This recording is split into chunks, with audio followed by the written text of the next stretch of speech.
सर्वात प्रथम माझ्या हुशार, गुणवंत आणि शिस्तप्रिय विद्यार्थ्यांना माझा नमस्कार. मी विशाल सर आपलं स्वागत करत आहे आपल्या या स्टडी अप या यूट्यूब चॅनलवरती. मागील व्हिडिओमध्ये आपण विज्ञान आणि तंत्रज्ञान इयत्ता 10वी या विषयाचे जो काही प्रकरण पहिला आहे गुरुत्वाकर्षण याचे व्यवस्थितरित्या 2 लेक्चर बघितलेले आहेत आणि आता हा तिसरा लेक्चर सुरू करणार आहोत. मग याच्या पहिल्या लेक्चरमध्ये केप्लरचा औष्णिक गुरुत्वाकर्षणाचा सिद्धांत बघितला.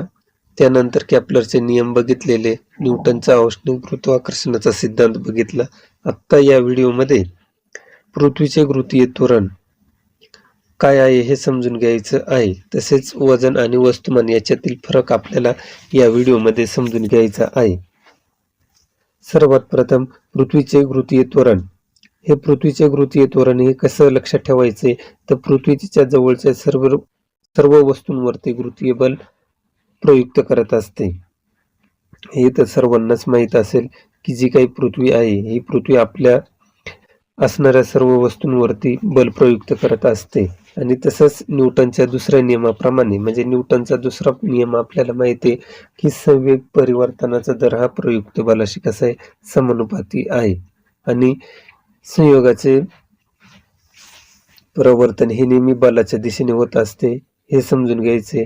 मग त्याच नियमाच्या आधारे आपल्याला एखाद्या वस्तूवरती प्रयुक्त होत असेल, जर बल एखाद्या वस्तूवरती प्रयुक्त होत असल्यामुळे त्या बलामुळे वस्तूचं काय होत असते, तर त्वरण होत असते. मग या नियमानुसार पृथ्वीच्या गुरुत्वीय बलामुळे वस्तूचे त्वरण होणे हे काय शक्य आहे. मग जिथे वस्तूचं त्वरण हे गुरुत्वीय बलामुळे झालेले त्याला काय म्हणायचे, त्याच आपण काय म्हणणार, तर पृथ्वीचे गुरुत्वीय त्वरण असं म्हणत असतात. त्याच्यानंतर हे जे पृथ्वीचे गुरुत्वीय त्वरण आहे हे कशाने दाखवत असतात, तर त्यांचा जो काही सिम्बॉल आहे हा कशाने दाखवायचा, तर जी या अक्षराने काय केलेले संबोधित केलेलं जात आहे. तसंच त्वरण ही कशी आहे, एक अदिश राशी आहे. अदिश म्हणजे ज्यांना दिशा आणि परिणाम ह्या दोन्ही राशींमध्ये काय झालेलं असतं, व्यक्त करता येत असते ते.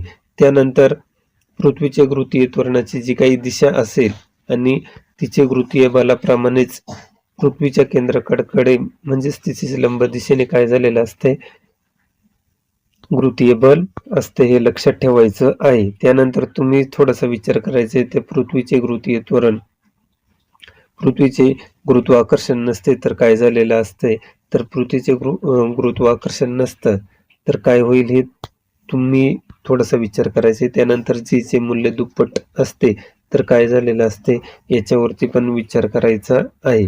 त्यानंतर पृथ्वीच्या पृष्ठभागावरती जे काही जीचं मूल्य आहे हे जीचं मूल्य काढायचं आहे. मग त्यासाठी न्यूटनच्या नियमाप्रमाणे पृथ्वीच्या केंद्रकापासून r अंतर असलेला जो काही पृथ्वीचा केंद्रक आहे या पृथ्वीच्या केंद्रकापासून काय केलेले अंतर हे r ने दाखवलेले. त्यानंतर m वस्तुमान असलेल्या वस्तूवरील गुरुत्वीय बल काढायचं आहे व त्या वस्तूचे त्वरण g या दाखवल्याप्रमाणे काढता येत असते. त्यानंतर पुढे लक्षात घ्यायचे की जे काही पृथ्वीचं गुरुत्वीय त्वरण काढायचं असेल तर आपल्याला काय करावं लागेल, पृथ्वीचं गुरुत्वीय त्वरण काढायचं असेल किंवा छोटी जी ची व्हॅल्यू काढायची असेल तर आपल्याला जो काही गुरुत्वाकर्षणाचं सूत्र आहे ते सूत्र आपण इथं लिहणार आहोत. मग ते सूत्र काय आहे, तर F बरोबर G M गुणिले M भागिले R चा वर्ग. मग इथे M हे पृथ्वीचं काय केलेले वस्तुमान आहे हे लक्षात ठेवायचं आहे. मग जर न्यूटनच्या दुसऱ्या नियमानुसार जर गेलो तर आपल्याला काय केलेले, जे काही संवेग असेल त्याचं सूत्र जे दुसऱ्या नियमानुसार बघितलेलं असेल तर ते काय आहे, तर F बरोबर M गुणिले A, म्हणजेच F म्हणजे बल आणि M म्हणजे वस्तुमान आणि एक्सलरेशन त्वरण. मग आता इथे त्वरण कशामुळे झाले, तर पृथ्वीच्या गुरुत्वाकर्षणामुळे त्वरण झालेलं आहे. त्यामुळे या उदाहरणामध्ये आपण काय करणार आहे ते, तर एच्या जागेवरती काय घ्यायची, जी घ्यावं लागेल. त्यानंतर जो काही पुढचा भाग आहे मग इथं सूत्र आपल्याला बनत असते ती F बरोबर mg हे समीकरण मिळत असते ती समीकरण 3 आणि 4 वरून जे काही F ची व्हॅल्यू आपल्याला मिळालेली आहे ती F ची व्हॅल्यू काय करायची, F ची व्हॅल्यू काय केलेली इथं पुट केलेली टाकलेली आहे. ज्या ठिकाणी F असेल त्या ठिकाणी आपण काय करणार mg टाकायचं आहे. मग इथं समीकरण आपल्याला काय मिळते mg बरोबर मोठा G m छोटा m भागिले r चा वर्ग. त्यानंतर इथं हा m आणि हा m काय होतोय कॅन्सल होतोय. जे काही शिल्लक राहते ते g बरोबर छोटा g बरोबर gm छेद r. त्यानंतर इथं लक्षात घ्यायचे का जी काही वस्तू पृथ्वीच्या पृष्ठभागावरती स्थिर असेल तर r हे काय केलेले पृथ्वीची त्रिज्या म्हणून पृष्ठभागावरील g चे मूल्य खालील प्रमाणे असते.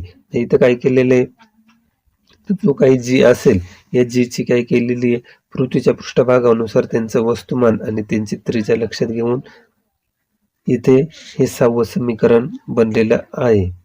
या 6व्या समीकरणानुसार g चे SI पद्धतीने एकक हे मीटर पर सेकंद आहे आणि पृथ्वीचे वस्तुमान हे मागेच बघितलेलं होतं तर ती 6 गुणिले 10⁴ घात kg व त्याची त्रिज्या ही 6.4 भागिले 10⁶ मीटर आहे. हे समीकरण काय केलेले सोडवल्यानंतर आपल्याला जी काही जी ची व्हॅल्यू येत असते ती 9.77 मीटर पर सेकंद आहे, स्क्वेअर सेकंद पर आहे.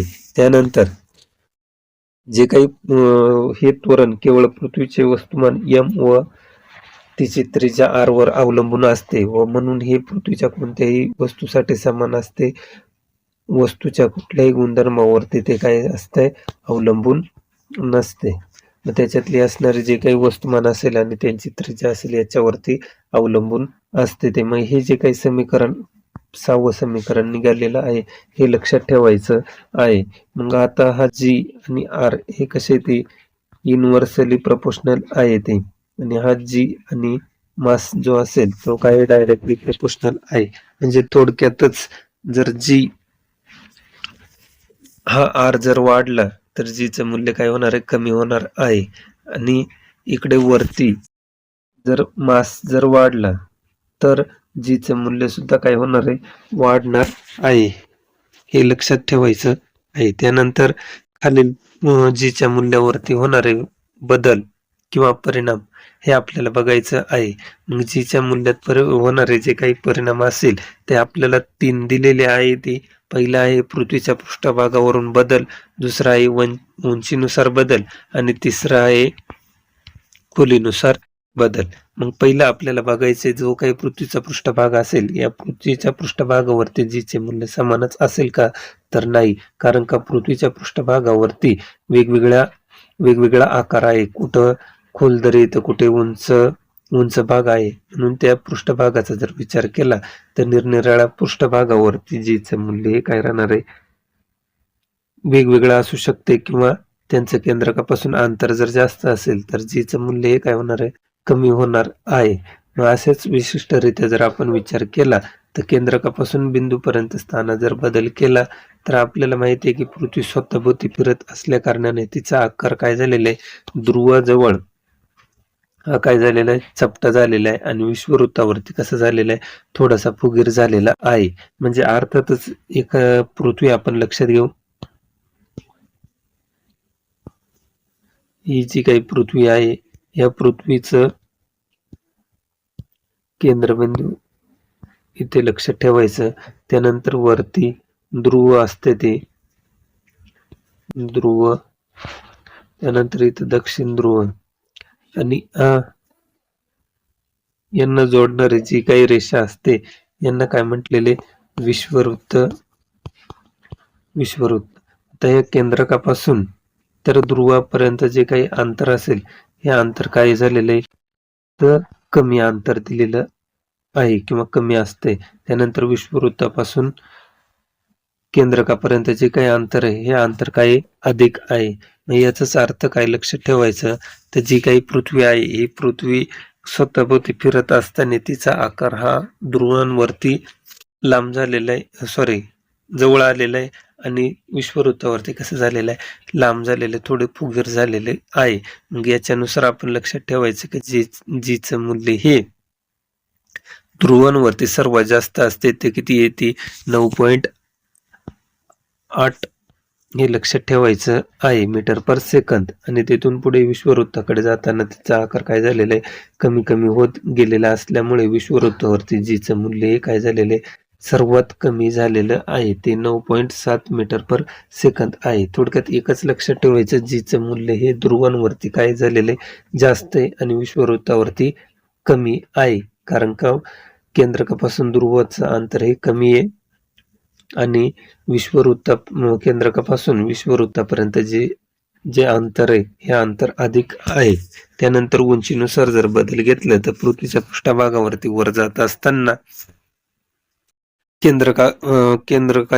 केंद्रकापासून अंतर वाढत जाते व समीकरण 5 याप्रमाणे जर आपण विचार जर केला तर पृथ्वीच्या पृष्ठभागापासून वस्तूची उंची आणि पृथ्वीच्या त्रिज्येची तुलना खूप कमी केली असल्यामुळे जीचे मूल्यात होणारा बदल हा अल्प असतो. उदाहरणार्थ जो काही दिलेला आहे हा उंचीनुसार बदल घडत असतोय, हे लक्षात घ्यायचे. मग आपण डायरेक्ट तक्त्यावरती जाऊ. स्थान दिलेले पृथ्वीचा पृष्ठभाग आणि पृथ्वीच्या पृष्ठभागापासून उंची आणि जे काही जीचं मूल्य आहे हे जीच्या मूल्यांमध्ये होणारा बदल काय केलेला आहे, दर्शवलेला आहे. नंबर 1, पृथ्वीच्या पृष्ठभागाची सरासरी पृथ्वीपासून काय उंची किलोमीटर मध्ये 0 आहे, तर त्याचं जीचं मूल्य हे काय होणार आहे, 9.81 होणार आहे किंवा 9.8 लक्षात ठेवायचं. त्यानंतर माउंट एव्हरेस्ट स्थान दिलेले, त्यानंतर त्यांची जी काही उंची असेल ती 8.8 आहे आणि इथं जीचं मूल्य पण थोडा पण बदल होत नाही, तो काय झालेला आहे 9.8 मीटर पर सेकंद असेल. त्यानंतर तिसरा आहे मानव निर्मिती फुग्याने गाठलेली सर्वाधिक उंची. हिचं जे काही पृथ्वीच्या पृष्ठभागापासून उंची असेल ती 36.6 किलोमीटर आहे. मग तिथं कुठं जे काही जीचं मूल्य आहे या जीच्या मूल्यात थोडासा बदल झालेला आहे, काय झालेलं आहे 9.77 आलेलं आहे. त्यानंतर अंतराळयानाची जी काही कक्षा असेल या कक्षाची जी काही पृथ्वीच्या पृष्ठभागापासून उंची असेल तर ती 400 किलोमीटर आहे. मग तिथे पण जीचं मूल्य हे काय झालेलं आहे, 1 पॉईंटने कमी झालेलं आहे, 8.7 मीटर पर सेकंद दिलेले आहे. आणि त्यानंतर दळणवळणाच्या उपग्रहांची जी काही कक्षा दिलेली ती 35,700 किलोमीटर दिलेलं आहे. त्यानंतर त्यांच्यात जो काही जीचं मूल्य झालेलं आहे, जीचं बदल झालेला आहे तो 0.225 मीटर पर सेकंद असं दर्शविले. म्हणजे याचाच अर्थ असं की आपण पृथ्वीच्या केंद्रकापासून जितकं वरती जाऊ उंचीला जाऊ त्यावेळेस जीचं मूल्य हे काय होणार आहे, कमी कमी होणार आहे. त्यानंतर जर खोलीनुसार जर बदल आपण विचारात घेतला तर समीकरण 5 आपल्याला काय करावं लागेल, लक्षात घ्यावं लागणार आहे. मग इथं समीकरण काय होतं ते समीकरण आपल्याला समजून घ्यायचं आहे. मग जी बरोबर मोठा जी एम भागिले आर चा वर्ग.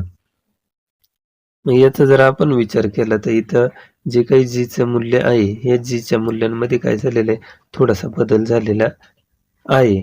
मग इथं जी हा छोटा जी पृथ्वीचे गुरुत्वीय त्वरण आणि त्रिज्या हे कसे ते दोघं इन्व्हर्सली प्रोपोर्शनल आहे. ते म्हणजे जर आर जर वाढला तर जीचं मूल्य हे काय होणार आहे, कमी होणार आहे. आणि त्यानंतर जी आणि एमचं लक्षात घेतलं तर मास जर वाढलं तर जीचं मूल्य पण काय होणार आहे, वाढणार आहे. आणि जर मास जर कमी झाला तर जीचं मूल्य सुद्धा काय होत असते, कमी होत असते. मग यांच्यानुसार जर आपण बदल लक्षात घेतला तर ही जी काही पृथ्वी असेल ही पृथ्वी असेल, या पृथ्वीचं केंद्रक असेल, याचं जे काही वस्तुमान असेल ते यम असेल. यांचं जर आपण असं आतमध्ये खोलीनुसार जर गेलो तर एक सर्कल येईल, त्यानंतर अजून एक सर्कल, अजून एक सर्कल. लक्षात घ्यायचे काय नेमकं इथे काय बदल होत असतोय, तर ज्या ठिकाणी केंद्रकापासून अंतर हे आहे त्यानंतर दुसरं वर्तुळ, तिसरं वर्तुळ, जसं आपण त्यांची त्रिज्या कमी करत जाऊ त्याच पद्धतीने त्रिज्या जर कमी झाली तर आपल्याला त्या वस्तूचं काय होणार आहे किंवा त्या पृथ्वीचं मास पण कमी होणार आहे, वस्तुमान पण काय काय होईल, कमी कमी होत जाईल, कमी कमी होत जाईल. आणि आपण समीकरणामध्ये बघितलंय, जर मास जर कमी झालं तर गुरुत्वीय बल सुद्धा काय होत असते, कमी होत असते. हे लक्षात ठेवायचं आहे. मग पृथ्वीच्या पृष्ठभागानुसार किंवा पृथ्वीच्या खोलीनुसार जर जो काही बदल असतोय, हा बदल काय होत होत जाणार आहे, कमी कमी होत जाणार आहे.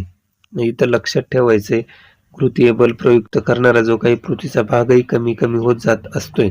समीकरण 5 नुसार वापरले जाणारे m चे मूल्यही बदलत असते. याचा एकत्रित परिणाम म्हणून पृथ्वीच्या आत जाताना जीचं मूल्य हे काय झालेलं आहे, कमी कमी होत जात असते. हे लक्षात ठेवायचे. त्यानंतर प्रत्येक ग्रह व उपग्रहाचे वस्तुमान आणि त्रिज्या वेगवेगळ्या असते. ते या समीकरण 6 मध्ये पृष्ठभागातील जीचे मूल्य हे कसे असते, ते वेगवेगळे असते. ते मग चंद्रावरती गुरुत्वीय बल हे पृथ्वीच्या गुरुत्वीय बलाच्या 1/6 असते. ती त्यामुळे आपण ठराविक बलाचा वापर करून पृथ्वीपेक्षा चंद्रावरती 6 पट उंच उड्या मारू शकतो. हे लक्षात ठेवायचं आहे. त्यानंतर पृथ्वीचे वस्तुमान आणि वजन हे लक्षात ठेवायचं आहे. आता पुढचा पॉइंट येतोय, वस्तुमान आणि वजन. वस्तुमान आणि वजन याच्यामधील जो काही फरक असेल, तो फरक आपण लक्षात घेणार आहोत. वस्तुमान म्हणजे काय, तर वस्तुमान म्हणजे कोणत्याही वस्तूचे वस्तुमान म्हणजे त्यामध्ये असलेल्या द्रव्य संचयाचे माप होय. मग एखादा जो काही पदार्थ असेल, या पदार्थांचं किंवा त्या वस्तूचा असणारा जो काही द्रव्यसंच असेल, त्याला आपण काय म्हणत असतोय, वस्तुमान म्हणत असते. त्यानंतर SI पद्धतीने त्याचं जे काही एकक आहे, हे काय तर किलोग्रॅम आहे, केजी आहे. त्यानंतर वस्तुमान ही आदिश राशी आहे, त्यामुळे सगळीकडेच त्याचं मूल्य हे कसं असते, सारखं असते. दुसऱ्या एखाद्या ग्रहावरतील देखील त्याचं मूल्य काय झालेलं आहे, बदलत नाही. न्यूटनच्या पहिल्या नियमानुसार वस्तुमान हे वस्तूच्या जडत्वाचे गुणात्मक मापन आहे. म्हणजेच वस्तुमान जितके जास्त तितके जडत्वही कसे असणार आहे, जास्त असणार आहे. त्यानंतर वजन. वजन म्हणजे काय, तर एखाद्या वस्तूला पृथ्वीने ज्या गुरुत्वीय बलाने आकर्षित करत असते, ते एखाद्या वस्तूने पृथ्वी ज्या गुरुत्वीय बलाने आकर्षित करत असते, त्या बलाला आपण काय म्हणणार आहे, ती वजन म्हणणार आहे. आणि m हे वस्तुमान असलेल्या वस्तूवरील पृथ्वीचे गुरुत्वीय बल काढण्यासाठी समीकरण 4 जर वापरलं, तर वजन बरोबर W बरोबर Fmg. इथं g चे मूल्य g बरोबर Gm/r हे लक्षात घ्यायचे. त्यानंतर वजन हे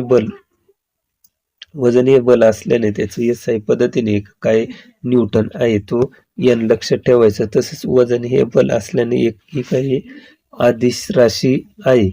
या बलाची दिशा पृथ्वीच्या केंद्राकडे काय झालेले असते, तर असते. जीचे मूल्य हे सगळीकडे सारखे नसल्यामुळे त्यांचं वजनही स्थानाप्रमाणे काय होत असते, बदलत असते. पण मात्र वस्तुमान हे कसं असणार आहे, स्थिर असणार आहे किंवा एकसमान असणार आहे.